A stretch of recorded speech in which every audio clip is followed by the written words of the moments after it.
அந்த சாமி தந்ததையா எத்தனை பாட்ட சொன்னதையா சுத்துற பூமி கண்டதையா அடிச்சு வீசும் காத்திலையும் அந்த தகப்பனாச சுத்துதையா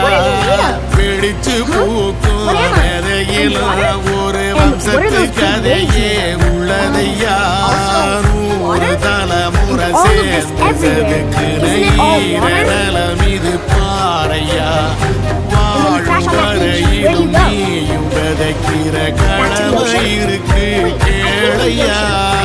ஓடி விளக்காயேந்தி கிடந்த வீடு இருண்டது ஏனையா